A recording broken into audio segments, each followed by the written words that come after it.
Buenas tardes a todos y todas. Bienvenido entonces a la siguiente charla, esta que tenemos hoy, el día de hoy, ¿no es cierto?, con condiciones paleoclimáticas del núcleo hiperárido, perdón, del desierto de Atacama para los últimos 32.000 años, que va a estar aquí presentada por Héctor Orellana, ¿no es cierto? Eh, Está haciendo su doctorado, ¿no es cierto?, de geografía en la Pontificia Universidad Católica de Chile.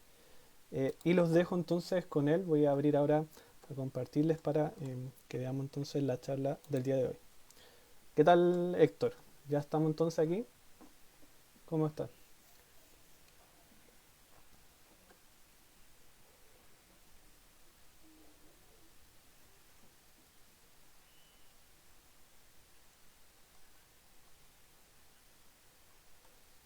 Trabajo en temas del desierto de Atacama, el cuaternario y el paleoclima y la geología del cuaternario. Ahora les voy a presentar resultados que he obtenido y un poco contarles la historia a toda la gente de qué ha pasado los últimos 32.000 años en el desierto de Atacama. Y vamos a contar un poco toda esta historia explicando ciertos conceptos y vean mis resultados también que hemos tenido a lo largo de estos años de doctorado. Les voy a presentar ahora, les voy a mostrar la presentación. Claro, compártenos ahí en la pantalla. A eso voy a hacer, presentar ahora.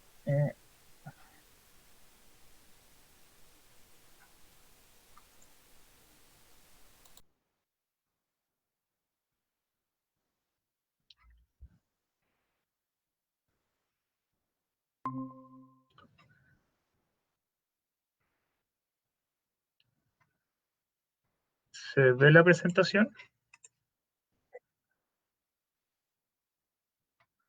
Perfecto, no puedo. A ver. Ya, sí, ahí sí.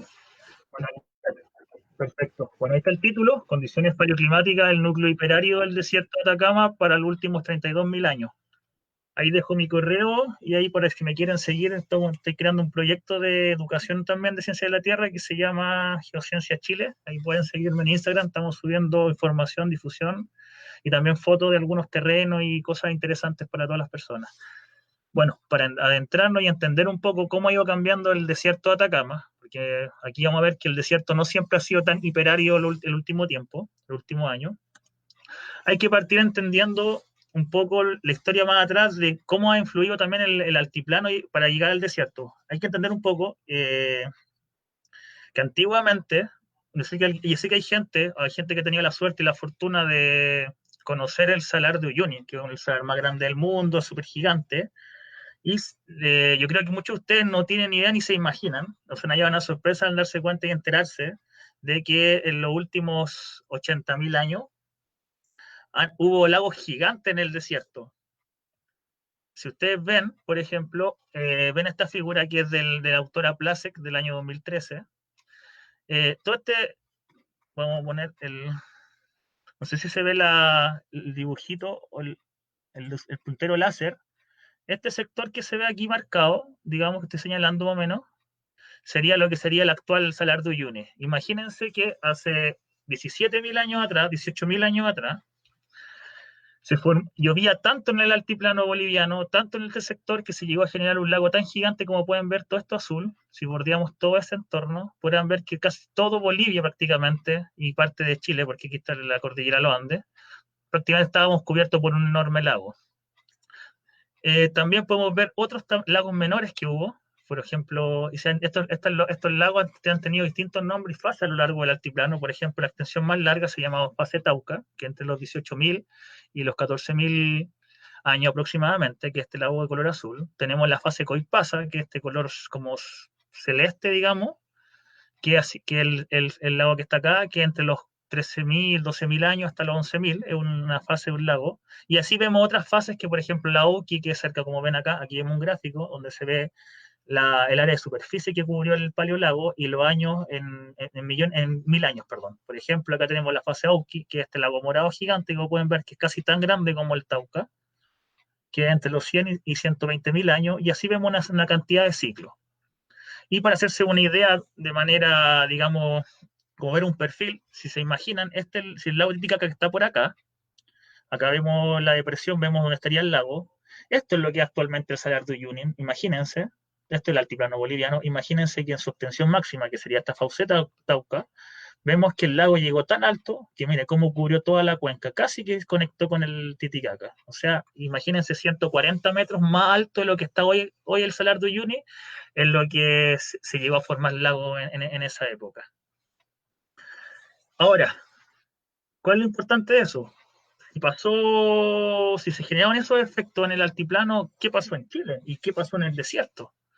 O sea, obviamente para que se generaran, y las evidencias que hay de esas distintas fases del lago sugieren y muestran que hubo un aumento de la precipitación más del doble de lo que llueve hoy actualmente en el altiplano en lo que es el verano, que más adelante vamos a explicar bien los distintos sistemas de lluvia que afectan en Chile. Ese efecto se vio, afectó el altiplano, también afectó Chile, pero para entender bien esos efectos también, yo me puse a recolectar distintas bases de datos, distintos artículos científicos para ver qué distinta evidencia se ha encontrado de cambio en el clima en los últimos 32.000 años. Aquí ven una cantidad de 86 puntos, actualmente esta base de datos la hemos ampliado a 93. Vemos distintos puntos a lo largo de todo Chile. Los que más nos interesan en este caso serían los de este sector, que sería lo que sería el sector del desierto de Atacama y el altiplano.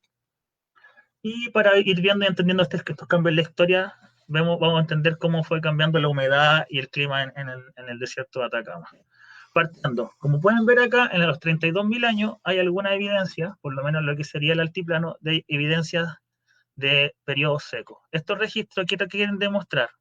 Estos registros son distintos tipos de proxy. ¿Qué le llamamos proxy? Proxy es un indicador indirecto. Por ejemplo, si uno ve una foto de una persona en choripolera, ¿qué es lo que nos subcomunica o nos comunica indirectamente? Por ejemplo, que estaría en un clima tropical. ¿Qué pasa si vemos una persona en un iglú y con chaqueta y bien abrigado, que estaría en un clima frío? Bueno, eso mismo se aplica para la paleoclimatología. Como no tenemos registro instrumental, usamos distintas evidencias indirectas, como puede ser análisis de polen, se pueden estudiar humedales, que es lo que les voy a presentar yo, humedales que ya no están extintos, distinta evidencia que nos muestran los cambios que ha sufrido el paisaje durante el tiempo.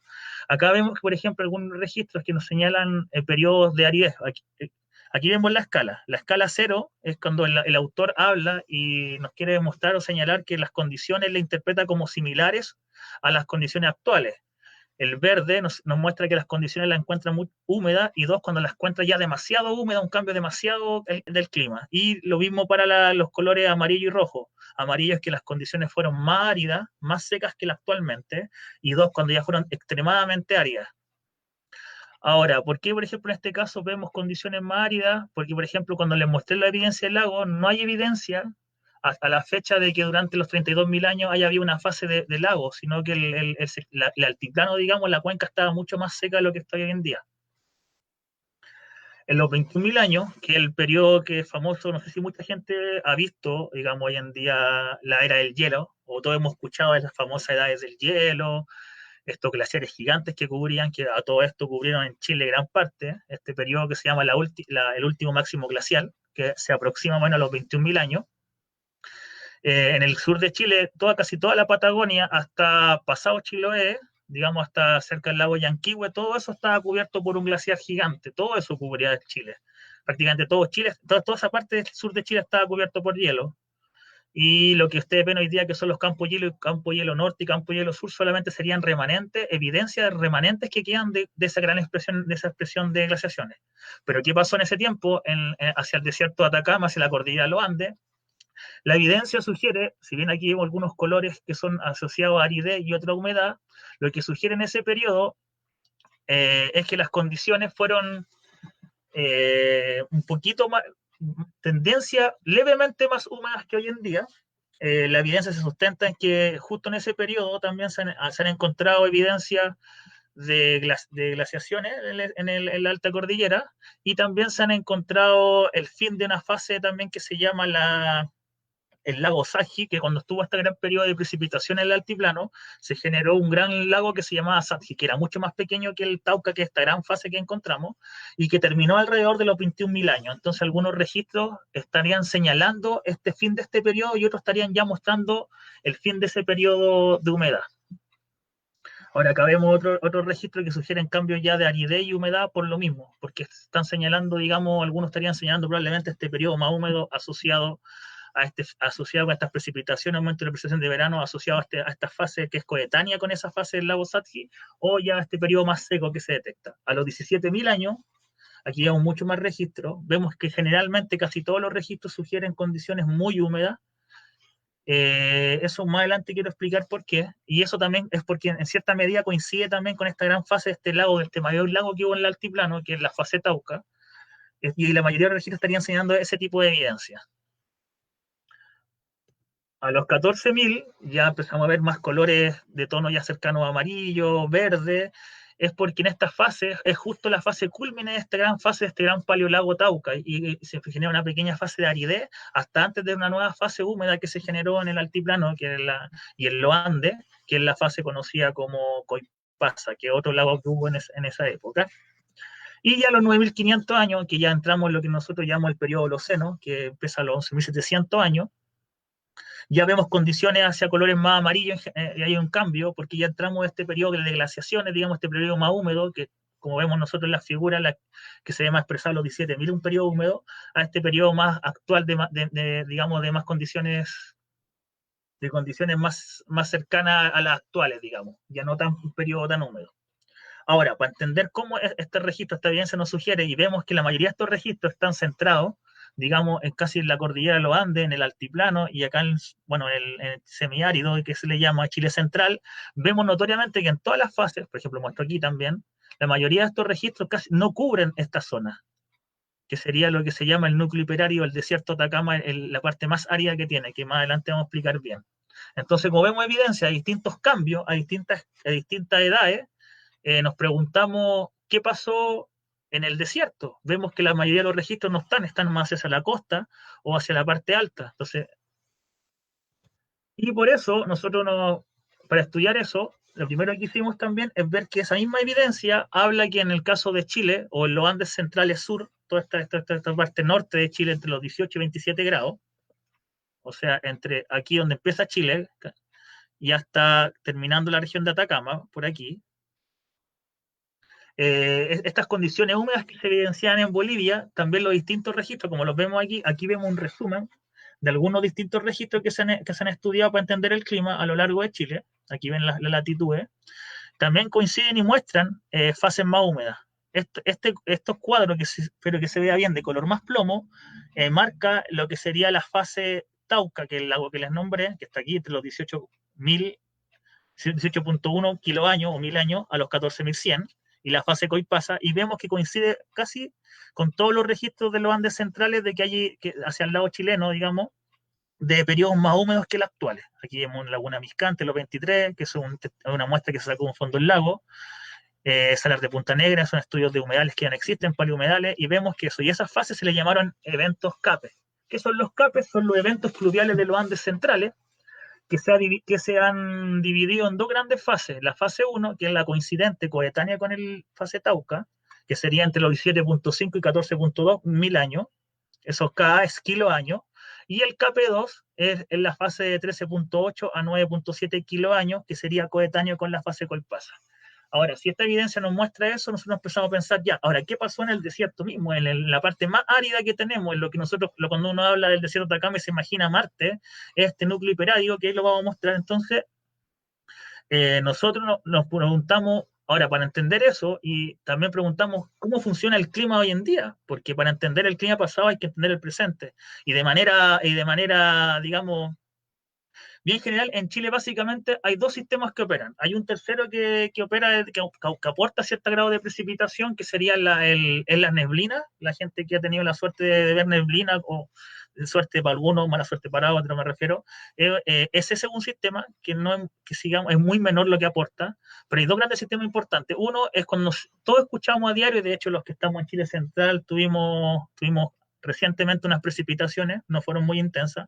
Tenemos una precipitación que siempre se asocia con el invierno, que es lo que se le llaman sistemas frontales. ¿Qué son sistemas frontales? Son masas de aire que chocan, y en el caso de Chile, aquí vemos el continente, aquí vemos precipitación de invierno, y que se le asocia con la precipitación de invierno.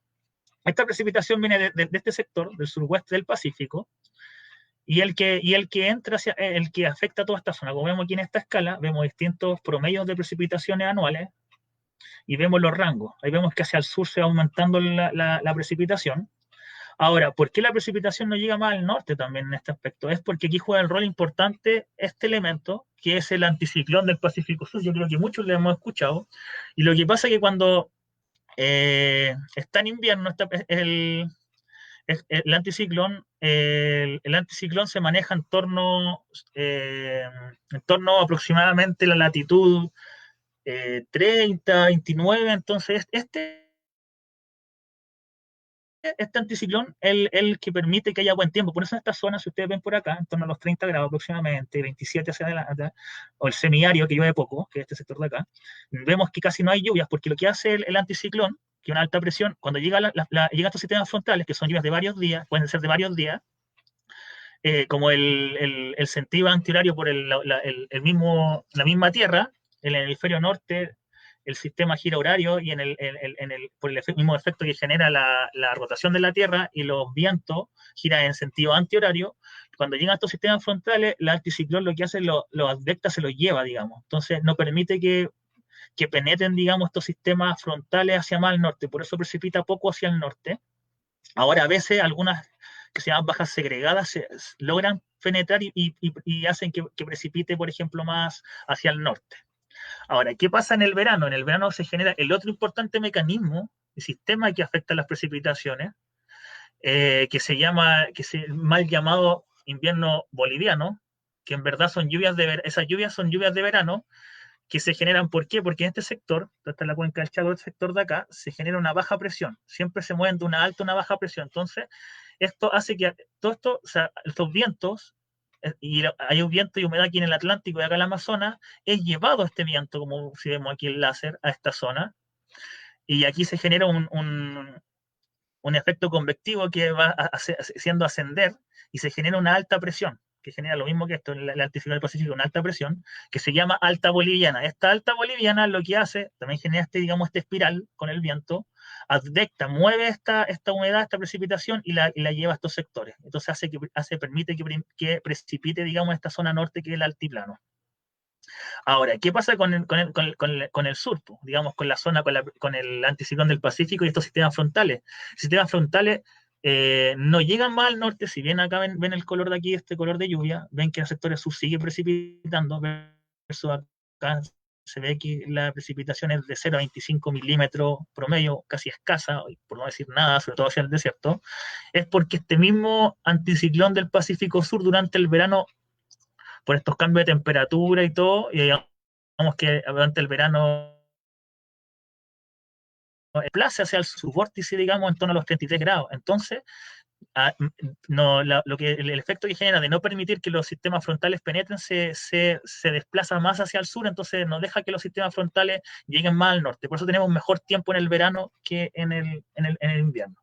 Teniendo claro estos dos sistemas, podemos ya empezar a especular y a entender qué pasa en el desierto. O sea, los únicos mecanismos que estarían aportando precipitación y que podrían llegar a influir en el desierto serían la precipitación de verano y la de invierno, que sobre todo en estos casos, sobre todo en el invierno, cuando algunos sistemas frontales se escapan, logran pasar este anticiclón del Pacífico Sur, llegan y pueden precipitar y afectar al desierto.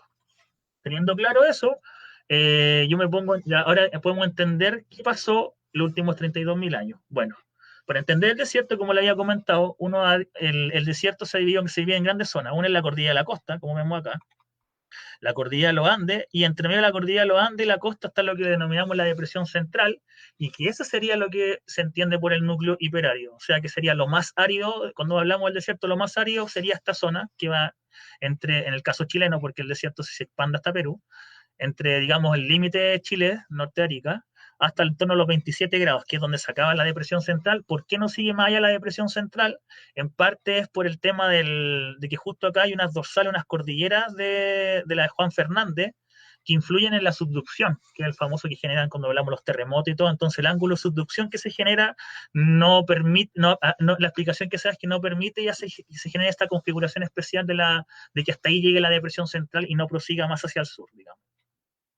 Entonces yo me empecé a preguntar cuáles son los cambios de humedad que ha tenido este núcleo hiperárido. Vimos que los registros que revisamos afectan las zonas más altas o algunos casos zonas costeras, la cordillera de la costa, Y este fenómeno, especialmente el CAPE, que ya lo hablamos, que era el CAPE 1 y CAPE 2 que se pueden recordar, ¿cuál fue la extensión que tuvo? ¿Cómo influyó estas precipitaciones de verano en esta zona? ¿Cómo influyeron en el desierto?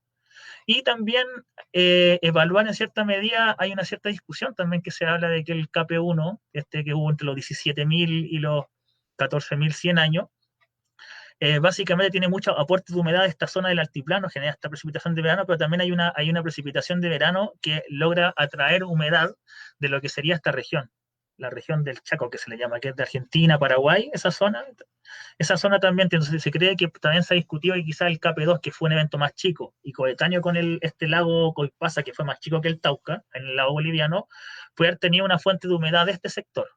Y eso está en discusión. Si yo planteé ver si eso se puede determinar en cierta medida desde el punto de vista estratigráfico, entender cómo las capas de la Tierra que hay nos pueden evidenciar. Y para eso yo quise estudiar los paleohumedales. Los paleohumedales, al igual que los humedales actuales, para poder encontrar humedales, uno tiene que buscar en ambientes de baja energía.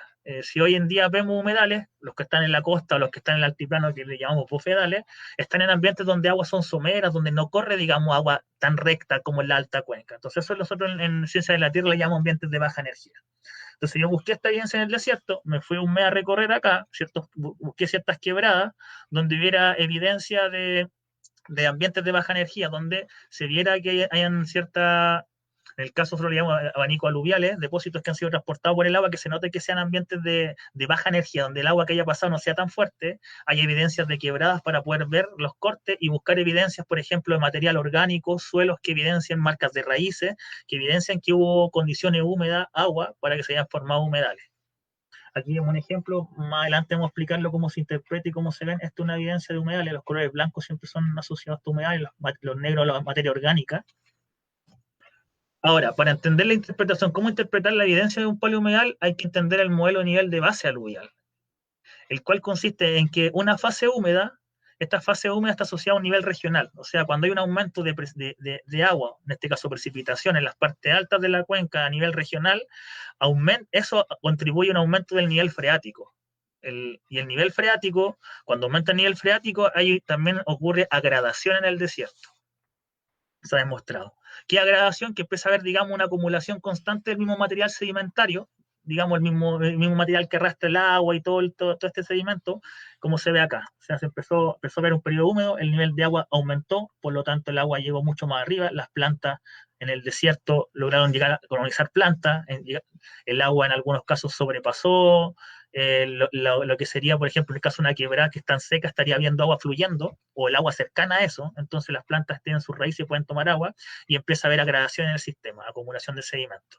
Ahora, cuando hay un periodo árido, el nivel de agua baja, las plantas tienden a morir, y se empieza, y los pocos episodios que pueden haber de lluvia, hace una incisión, va incidiendo, va cortando. Entonces, en base a eso, uno puede interpretar cuando fue un periodo más húmedo, más árido, asociado con paleohumedales.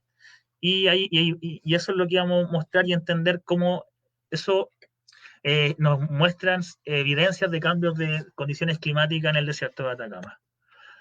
Para mostrar los lugares que yo estudié, como ven acá el mapa, aquí este sector es la depresión central, lo que sería el núcleo hiperario del desierto de Atacama.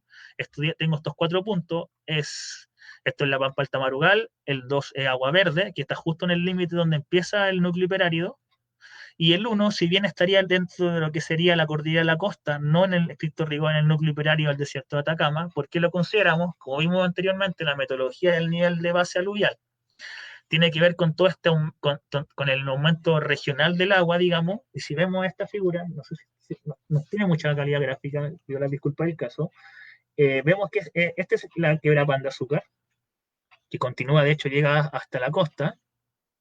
Vemos que esta es la quebrada principal, digamos, y tiene 2 grandes brazos, y vemos que estos brazos tienen 2 tributarios más que vienen de la cordillera de los Andes. O sea, vemos claramente que este sistema, a pesar de no estar en estricto rigor acá, en lo que sería el núcleo hiperárido, sí tiene una influencia directa de este aumento de la precipitación en la cordillera. Vemos cómo estas quebradas, estos tributarios alimentan esta quebrada y formarían en este sector la evidencia que encontramos de paleohumedales. Vamos a partir explicando eso y cada una. Bueno, pan de azúcar, que es el punto 1, como le expliqué recién. Esto es lo que se ve. Bueno, aquí como ven, vemos aquí transporte de esta evidencia que se ve acá, estos colores más claros, son transportes de agua que ha sido más reciente, pero vemos claramente que aquí el ambiente no se ve que estos sectores vayan a ser un río. Cuando hay ambientes de alta energía, vemos sectores como estas quebradas, se ven quebradas solas, no se ven amplios lugares, digamos, como terrazas acá. Entonces, estos ambientes son ambientes justo ambientes de baja energía. Entonces, aquí fue donde buscamos en estas quebradas que fueron incididas en estos periodos áridos para encontrar evidencia. Encontramos varios de estos puntos y describimos las columnas que se veían ahí. Y aquí le vamos a mostrar algunas columnas con la edad y periodos húmedos que encontramos en el desierto de Atacama para los últimos 32.000 años. Eso es lo que sería hoy en día ese sector, para que tengan una idea. Esto yo como escala, para que vean lo seco que es. Entonces nosotros miramos estos sectores, todos estos perfiles, vamos mirando y buscando la evidencia.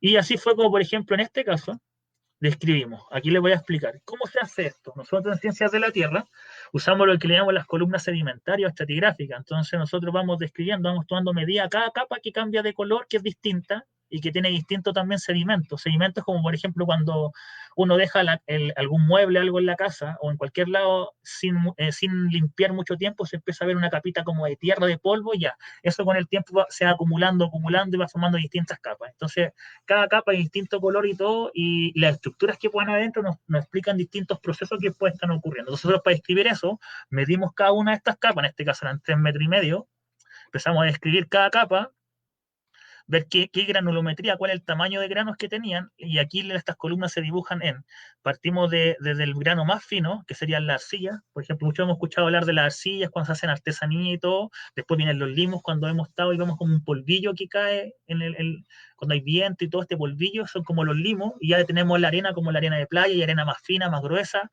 y hacia aquí y hacia la derecha vamos con así en la columna. Y ahí después aparecen estas gravillas, que es como cuando usamos para la construcción y compramos estas gravillas o gravas que vienen de los ríos, y así se va haciendo. Entonces, en esta columna, en la columna X, vamos viendo la granulometría, el tamaño, y en esta vamos viendo el tamaño, digamos, el espesor, el grosor, digamos, del estrato. Entonces, cada uno de los estratos lo vamos describiendo, y aquí en términos generales lo que quiero mostrar es que en esta columna las capas blancas son las capas asociadas a paleohumedales. ¿Esto por qué? ¿Y por qué se sube a niveles más húmedos que el actual? Porque cuando cambia, digamos, de un periodo húmedo a más seco, el agua siempre transporta carbonato cálcico, transportan distintos carbonatos. Y estos carbonatos, cuando se secan, quedan estas sales, y todos estos carbonatos y sales quedan. Entonces, quedan estas capas blancas. En muchos casos, estas estructuras que se llaman bioturbaciones son marcas de raíz. O sea, si nosotros miráramos en una lupa podemos ver, o para tener un corte de ese pedazo, podemos ver que hay muchas marcas de raíces donde hoy no hay planta. Entonces, ahí ya no hay evidencia que tenemos un paleohumedal. Entonces, así vemos que tuvimos varias secuencias de humedales. Lamentablemente, como no tuvimos una materia orgánica, que es el famoso que hemos escuchado, la gran mayoría del carbono 14, me di la obligación de poder tratar de datar el CO2, digamos, obtenido en los carbonatos, que no es lo más seguro, y logré obtener por lo menos una edad. Por lo menos tenemos una edad que de paleohumedal a los 17.000 años. O sea, ya sabemos que por lo menos son 7.000 años, que es lo que hay evidencia más en la parte alta de los registros que les mostré antes, tenemos evidencia de un periodo húmedo. O sea, ya sabemos que el desierto sí no, fue distinto y hubo agua, se generaba un ambiente. O sea que este nivel freático fue importante para influir y generar un ambiente más húmedo en lo que es un ambiente árido, digamos, como el desierto. Y también tenemos aquí una edad de 19.000, que es un periodo ya cuando se formó un suelo, digamos, en este sector entre un humedal y otro.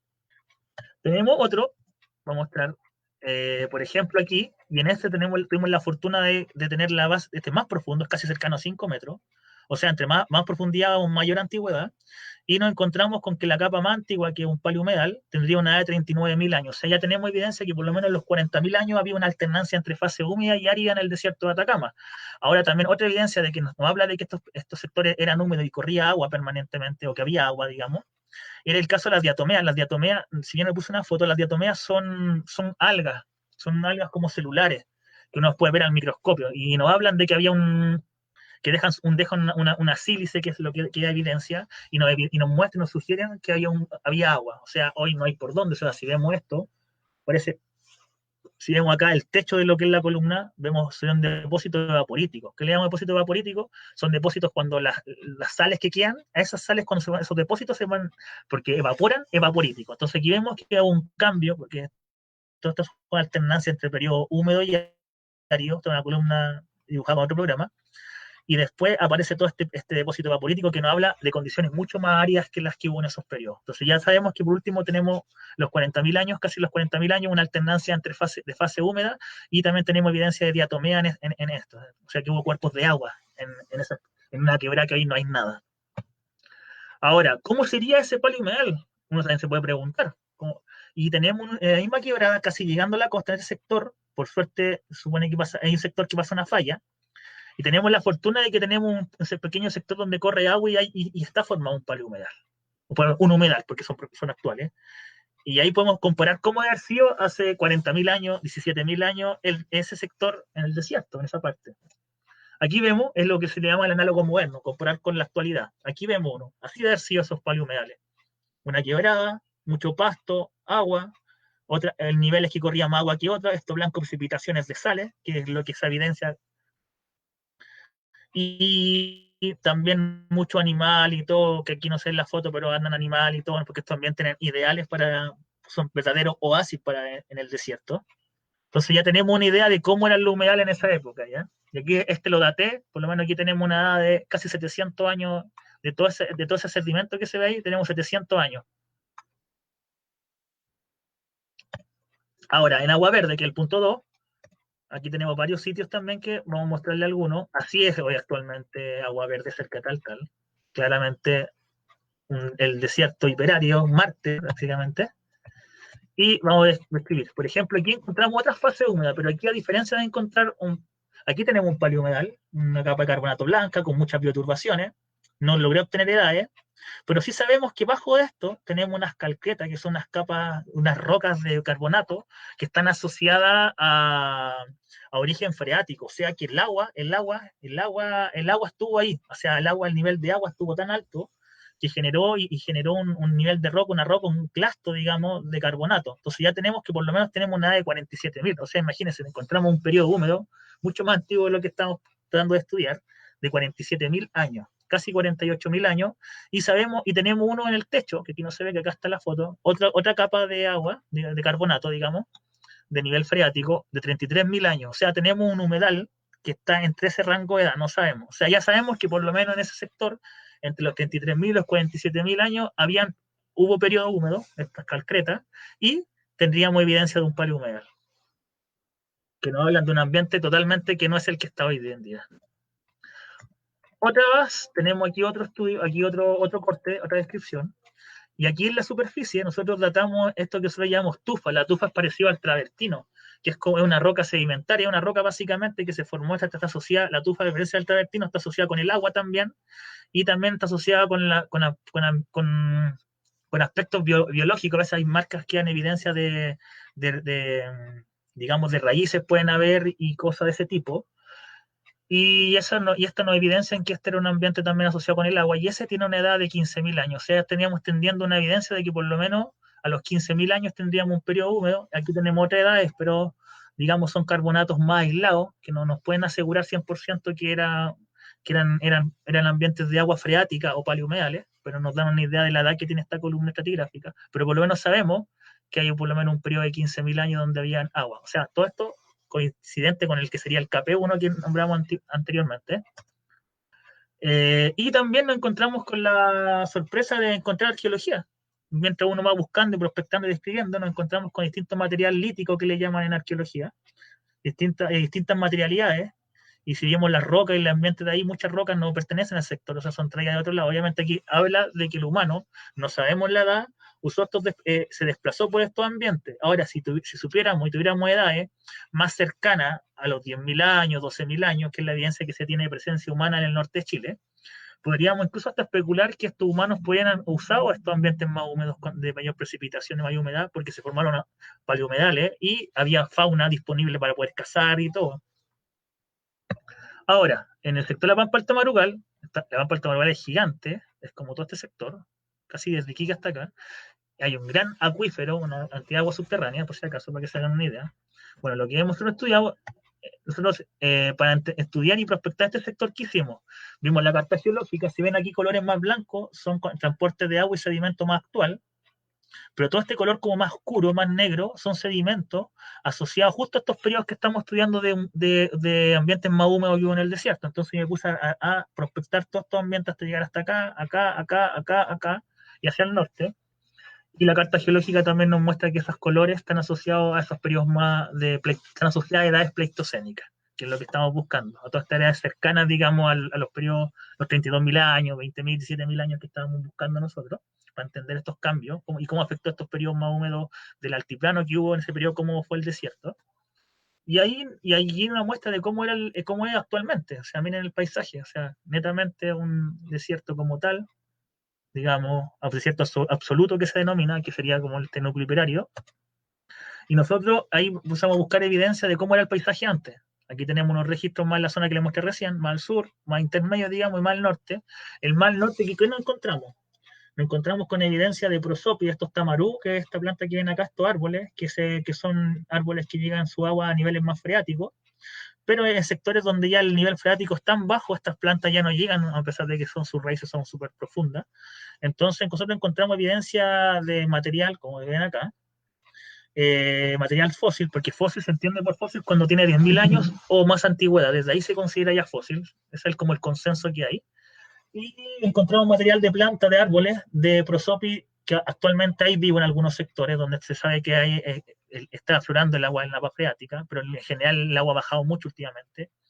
Y estos árboles nos dicen que por lo menos entre los 9.7, 9.700 años a los 11.300 novedades que obtuvimos, hubo un pequeño, digamos, bosque o oasis de estas plantas, o sea, estos sectores que hoy no hay vegetación, el nivel freático estuvo más alto para que eso. Y de hecho, habían roedores. Tenemos un roedor de 15.000 años que está yendo en ese ambiente, que es un tuco-tuco del tamarugal que hoy en día vive en los sectores donde hay oasis, en Pilca, en todos sectores donde hay vegetación y agua, viven. En ese tiempo, obviamente estaba hablando de hace 15.000 años, ese ambiente era mucho más húmedo para que haya vivido ahí, hoy no hay, en esa parte por lo menos.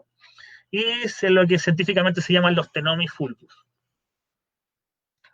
Es importante destacar que todos estos troncos fósiles, esta misma agua subterránea es la misma agua que se usa en minería y todo. Entonces, obviamente, estas recargas de agua que se fueron hace 7.000 años, 14.000 años, no son las mismas recargas que hay ahora. Entonces, mucha del agua que se consume hoy en día en la ciudad o que traen las mineras es esta agua de estos periodos del altiplano de mayor precipitación, estos periodos más húmedos que hay.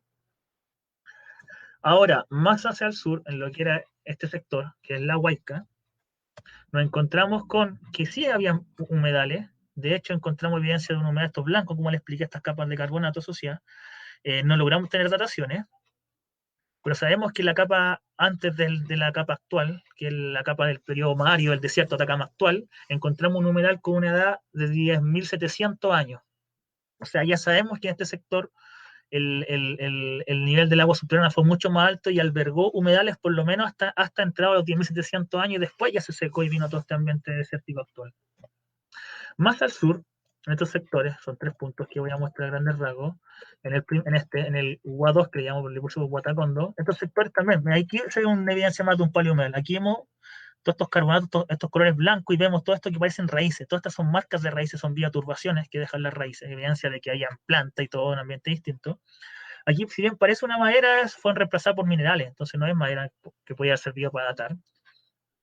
Y obtuvimos también, encontramos material de árboles, tuvimos prosopis, y también tuvimos una de 7.000 años, o sea, tendríamos en ese periodo, y probablemente el humedal está asociado a este periodo de 7.000 años. Y también en este sector encontramos evidencia de arqueología. Aquí en estos sectores cercanos acá mismo, en Quebrada Maní, sector que está acá en Paltarual, está la evidencia más temprana de humanos que llegaron en el norte. Y acá tenemos distintos tipos de material lítico que llaman los arqueólogos, para que se vea, hay mucha evidencia de arqueología. También tenemos evidencia de megafauna. Estos huesos son de un megatherium. ¿Qué es un megatherium?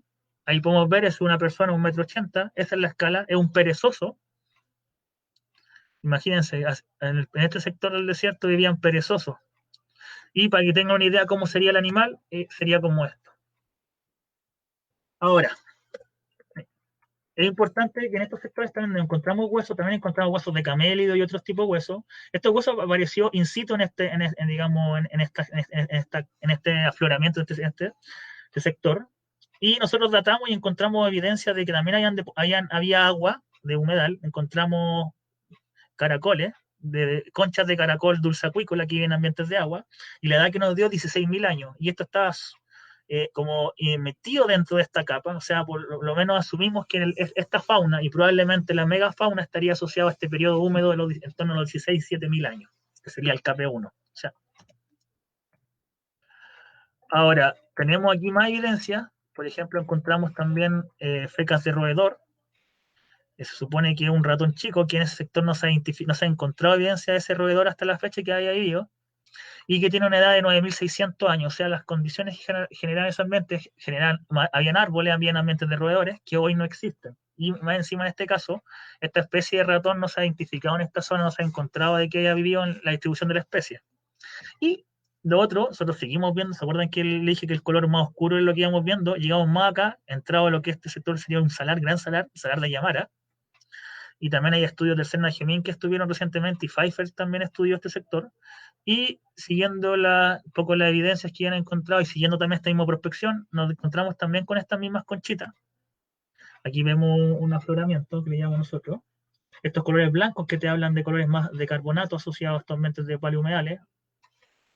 Y encontramos estas conchitas que hablan de que en ese tiempo, porque tiene 18.000 años, habían gastrópodos, o sea, había un caracol de agua.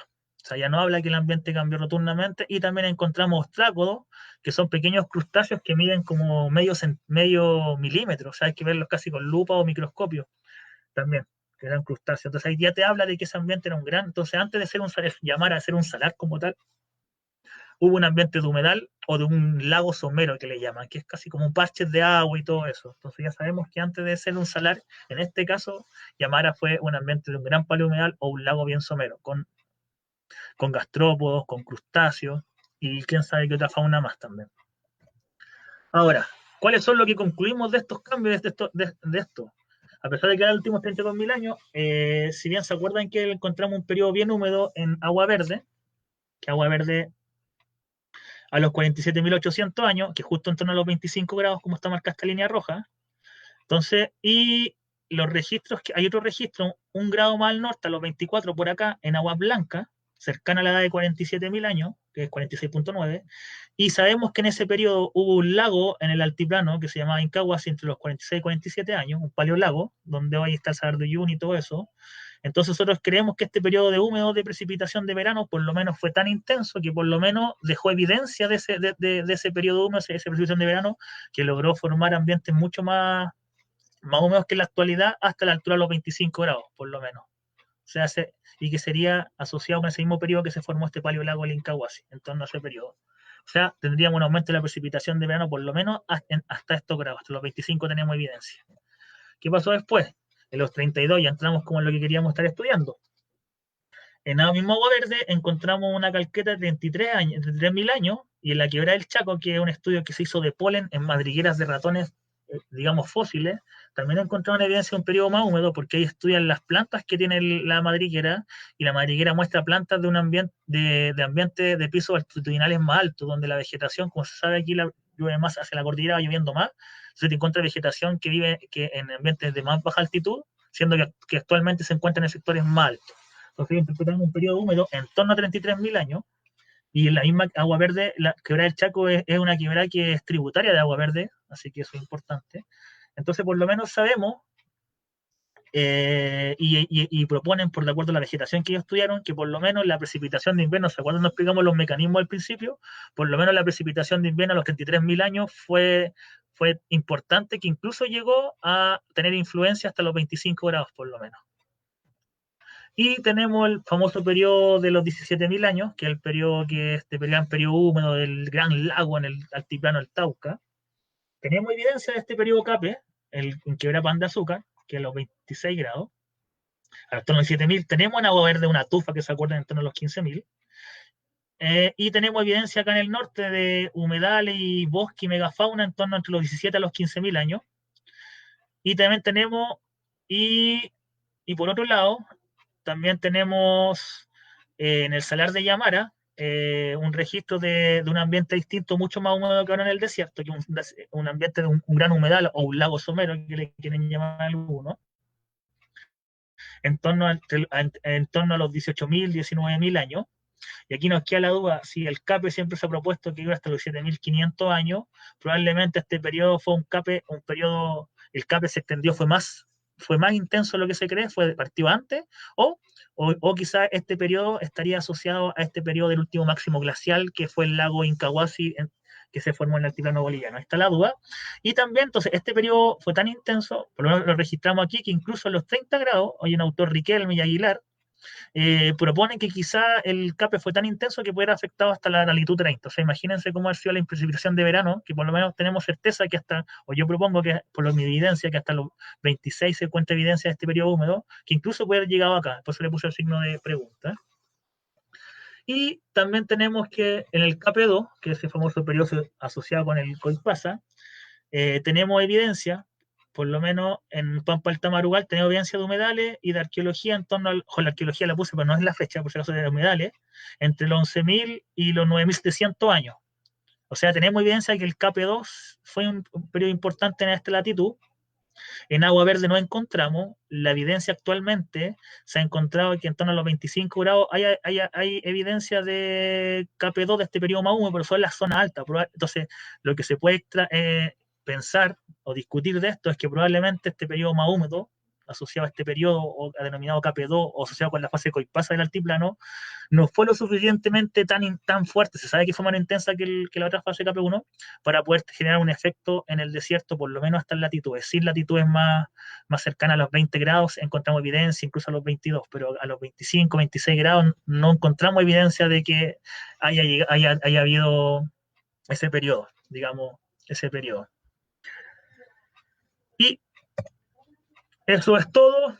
Gracias. Y aquí las fotos, las cosas que uno puede encontrar andando en terreno. Un supay, un remolino, unas tormentas de arena, arqueología, y a veces encontramos un perrito y ahí le dimos agua. Gracias. Muchas gracias, Héctor. Muy buena tu presentación. Aquí hay gente que está saludando en Facebook de distintas partes, están de México, Perú, Santiago de Chile, ¿no es cierto? Agradecerte en primer lugar la presentación, que estuvo muy buena. Mucho contenido en realidad. Yo no me manejo mucho en el área, así que muchas gracias por el conocimiento compartido.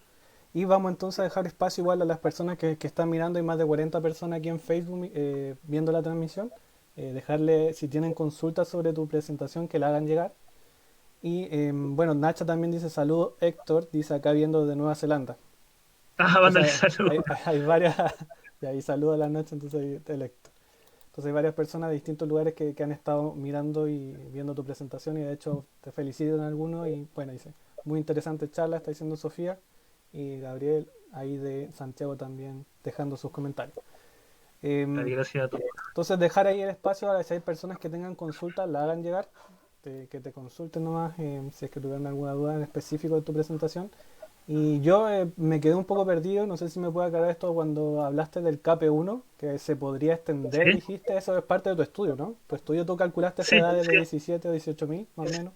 sí, porque los registros de CAPE que hay, o sea, los que se ha propuesto como este periodo húmedo, en el CAPE, que es coetáneo con la fase, este gran lago que hubo, que el Tauca en Bolivia, que como mostramos en las primeras imágenes, se partió y termina en torno a los 14.100. Y con esta evidencia de periodo húmedo queda la duda si es que este KP1 puede haber empezado antes, 19.000, 18.000 años, o si simplemente ese sería otra fase húmeda quizá asociada a esta fase coetánea con este lago que fue cerca del periodo del último máximo glacial en el altiplano boliviano. Es por eso dije eso. Ya, perfecto, perfecto. Bueno, hay más personas, déjame leer un poquito aquí. Camila Muñoz dice saludos desde Talca, muy buena presentación, dice Patricia Orellana. David Sánchez, saludos de Lima, Perú. Roberto, interesante, gracias. Rodrigo Larraibel, gracias, muy interesante. Genial, ahí Sí, está. se agradece a todos y esperemos que se haya entendido y que cualquier consulta, bueno, también terminado yo voy a dejar mi correo si alguien tiene alguna duda que podamos responder fuera del tiempo que está la presentación y todo esto, digamos, me la haga llegar o si necesita información, yo estoy súper abierto a eso en todo caso, por si acaso. Ya, perfecto. Entonces podríamos compartir entonces tu correo ahí en la misma presentación de la página, dejarla ahí puesto para que puedan contactarte si quieren profundizar más en este tema, ¿no es cierto? Te hagan llegar consultas específicas. Lo Darko voy a Cotoras compartir. también, y creo que es súper clara la charla.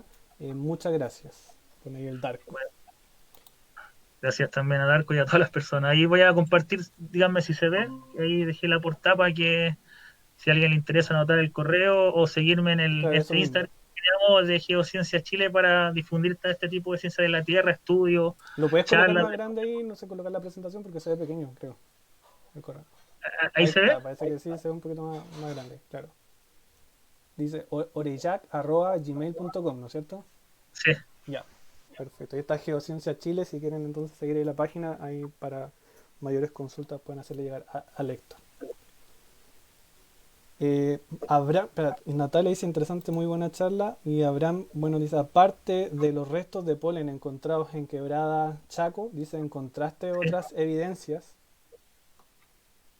No, el Chaco él la encontró Maldonado et al. 2005, en el paper publicado en 2005, él tiene registros de paleomadrigueras, que son estas fecas de roedor que se encuentran entre los aleros, digamos, en bajo afloramientos de roca. Y ellos ahí tienen evidencia de, analizaron el polen que está incorporado a estas madrigueras, porque la madriguera el ratoncito recolecta de todo, hojas, insectos, plantas, entonces ahí queda registro de las plantas que habían. Y yo solamente tengo la evidencia, que es lo que yo andaba buscando, humedales o evidencias de agua subterránea a niveles freáticos. Entonces eso es lo que yo encontré. Si bien tengo una edad que no lo puse ahí, que es más de 13.000 años, pero como es un carbonato más aislado, no me da la certeza para poder decir qué tan que estamos hablando de un periodo tan húmedo. Entonces, de momento no lo incorporé en las columnas, no la mostré, para decir que hubo un periodo más húmedo en Agua Verde que es cercano a tal, por si acaso. Pero la evidencia que hay es la que tengo yo y la de Maldonado que tiene su estudio. Y un poquito más al norte, a los 24, hay algunas fechas también de SAES, tal 2016, que tiene unas publicaciones también de un estudio parecido a lo mío en la cordillera de Domeico, a la latitud 24, más o menos, como un poquito más al norte, un grado más al norte de lo que es tal Agua Verde, hacia la precordillera. Entonces también es una evidencia que si bien existe, es de sectores más altos, entonces no nos muestra evidencia de lo que es el desierto mismo, este núcleo hiperárico, que es lo que yo andaba buscando en verdad. Claro, claro, claro. Ahí está bien. Cristian Miranda también deja otra consulta. Dice, muchas gracias en primer lugar, dice, por la presentación. Eso de que quizás dice pudo llegar a los 30 grados. Déjame leer un poquito más. La zona del Apolillado también presenta una gran cantidad de conchas de caracoles dulceacuícolas y Playa Los Choros se forma por una gran cuenca. ¿Puede estar asociado a la lluvia y al periodo húmedo o serían fenómenos diferentes? Mira, no tendría que ver también dónde está la polillado, pero sí sé que, por ejemplo, hay en el entorno, por ejemplo, todo lo que fue el KP1, en estudios que se hizo como paleoceanográfico, encontraron evidencia de que habían condiciones similares a las condiciones en la niña, porque cuando hay condiciones en la niña, cuando hay una mega niña, digamos, si bien siempre uno habla cuando llega el niño hay mucha lluvia, cuando hay una niña es seco, en el altiplano es el fenómeno al revés. En la niña favorece que los vientos traigan humedad y que llueva, entonces cuando hay fenómenos en la niña y sobre todo son intensos, pueden propiciar que haya mayor humedad en la cordillera y en la costa más seco. Entonces, esa evidencia de que encontraron condiciones como la niña en torno a 16.000 y 15.000 años, Palmer y Pearson, 2003 creo que es el año del artículo, nos sugiere que hubo condiciones de ese tipo. Entonces, habría que ver dónde queda la polillado para poder asociar si el periodo húmedo de esas conchas, el tamaño de las conchas también, porque se sabe que con el tiempo por la misma explotación humana y también ha disminuido también el tamaño y también se hacen estudios de isótopos estables para poder entender, asociarlos con los cambios de humedad en el Océano Pacífico para saber si podrían estar asociados a esto, pero yo lo asociaría más al Pacífico que a estos periodos húmedos que se asocian más al periodo de verano. Y en el caso de latitud 30, lo que es eso no lo dije, que era el Valle del Río Turbio, eso cercana del Valle del Elqui, la gente que ha ido al Valle del Elqui, hacia, casi yendo hacia Argentina y también hacia Vallenars, que es lo que estudió Germán Aguilar en su tesis doctoral en el 2010. Eh, También sugieren que a través de estos estudios de ambientes paraglaciares, que son ambientes que se formaron después de este periodo glacial y este material, estos depósitos que quedaron y que atribuyen a periodos más húmedos, ellos proponen que puede haber sido asociado con este periodo más húmedo de precipitación de verano, pero tampoco es una evidencia 100% segura. Bueno, en general la paleoclimatología se basa en evidencia indirecta, pero ahí queda la duda, pues habría que seguir buscando quizá si llegó más actualmente, sí hay evidencia de que estos sistemas han llegado a esa latitud, así que tampoco es tan descabellado pensarlo. O sea, uno para entender esto estudia el presente también. Espero haber respondido la pregunta de la persona y Sí, sí, sí, yo creo que, que debe haber entendido ahí un poco más. Sí, estaba clarísimo. Roberto Páramo dice felicitaciones y éxito. Gabo Gabriel también ahí aprendió un montón, muchas gracias. Y bueno, hay otra consulta ahí de David Sánchez que pregunta, para identificar esta evidencia, dice, ¿cómo establecieron los puntos de muestreo? perfecto. Los puntos de muestreo se basaron en dos criterios básicos. Primero era buscar ambientes de quebrada que vinieran desde la cordillera para tener claro que había una influencia directa de la cordillera. Y segundo, ver que los depósitos, viendo la carta geológica también y mirando la topografía y el paisaje, digamos, en imágenes satelitales, se podría interpretar como paisaje de estos periodos, digamos, y después, una vez llegando allá, buscar encontrando los sitios, se busca el sitio que tenga, ojalá idealmente, los sitios con mejor representación en la columna estratigráfico sedimentaria para hacer los muestreos y todo. Y los muestreos se tratan de hacer en cada una de las capas de humedales de paleo-humedales que encontramos y en algunas otras capas que se podían ver o a priori creer que eran capas más asociadas a material orgánico que podría ser susceptible de datar con un rayo carbono 14. Entonces así fue el criterio para seleccionar las muestras y los sectores, digamos. Claro, excelente, Héctor. Mira, la última pregunta que aquí vamos a dejar aquí dice, Abraham Elizardo dice, otra consulta, dice, yo estuve cerca de Quebrada Chaco, al este del ¿Ya? Salar de Punta Negra, dice, encontramos unas paleosismitas, ahí especificó un poco más abajo que lo interpretaron como paleosismitas, pero viendo tu presentación podría encontrarse otro significado. Dice, como diques neptúnicos y estructuras de escape de aguas que cortaban estas ricas carbonatadas y travertinos. ¿Sabes si Ah, puede relacionarse a tu estudio de paleoclima? Y sí, bueno, mira, dice muy interesante. buena charla también, te dice. Interesante, sí, porque en el caso de Pan de Azúcar, que es el sector que tuvimos más, donde les mostré un análogo moderno, encontramos en un sector unas cargas de agua, una evidencia de unas estructuras que parecían como sismitas, que son como ondas. O sea, voy a ver si puedo dibujar. A ver, ¿dónde está el lápiz? El pen. Unas estructuras parecidas a esto, digamos, en las capas, que está en la capa, un estrato. Entonces encontramos estructuras así, y que eran estructuras que por el nivel de agua más freático le interpretamos como estructura asociada al nivel freático, y justo en el sector donde estuvieron ellos, en Salar de Punta Negra, hay mucha evidencia de paleohumedal. El primero que encontró eso fueron el Jay Quest, que es de la Universidad de Arizona, que tiene una publicación en el 2008. Él tiene registrados varios paleohumedales en ese sector, en el sector cercano a Salar de Punta Negra, todo el sector donde nombra él, y puede ser que las estructuras que hayan encontrado en vez de sismitas puedan estar asociadas a estructuras de carga de agua, que te hablan del nivel freático y todo, pero hay que tener un poco de ojo más clínico y asesorarse más con un sedimentólogo para ver bien, pero sí, podrían ser no solo estructuras de sismitas. Bueno, muy buena la aclaración ahí sobre eso. Ya, vamos a dejarlo entonces hasta ahí. Entonces, para las personas que tengan mayores preguntas o cosas, te pueden entonces contactar, ¿no es cierto? Ahí dejaste en pantalla, ¿no? Tu correo, ¿no es cierto? Y la página también de Geociencia Chile que pueden seguir, ¿no es cierto? Para mayor información. Correcto, sí. Ok, Agradezco. muchas gracias Héctor nuevamente a ti por esta presentación, por compartir tu trabajo, excelente explicación, ahí la gente también lo estaba diciendo, ¿no es cierto? Que quedó muy claro y te dan muchísimas gracias por esta No, oportunidad. gracias a ti, Gino, a todos, Geoplano, a toda la gente que estuvo presente.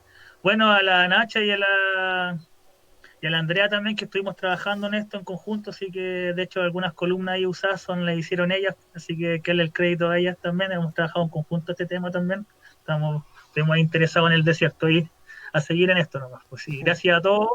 Y prontamente voy a ver, voy a hacer la página de geocienciaschile.cl, pues, así que voy a dar el aviso más adelante cuando esté la página. Sí, sí, pues Y obvio, obvio, siempre se puede compartir. muchas gracias, Lleno.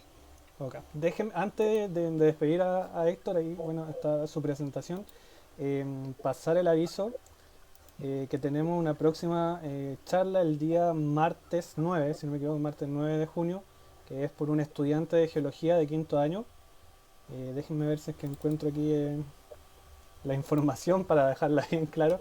Va a ser a las 8 de la tarde, bueno, lo vamos a avisar por la misma página para que sigan aquí la página de GeoAprendo. Y bueno, ahí está en pantalla, voy a colocarlo.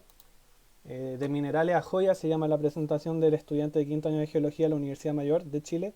Bueno, que va a ser abierta a todo público nuevamente para que puedan compartirlo, ¿no es cierto? Y si hay gente que esté interesada en compartir su trabajo, ya sean profesionales o estudiantes, para la comunidad geológica y no geológica, puedan hacerlo, ¿no es cierto? Inscribiéndose ahí el enlace que está aquí mismo en el video o entrando a GeoAprendo, ¿no es cierto? Y dejar ahí sus datos. Así que muchas gracias nuevamente, Héctor, por esta oportunidad de haber presentado.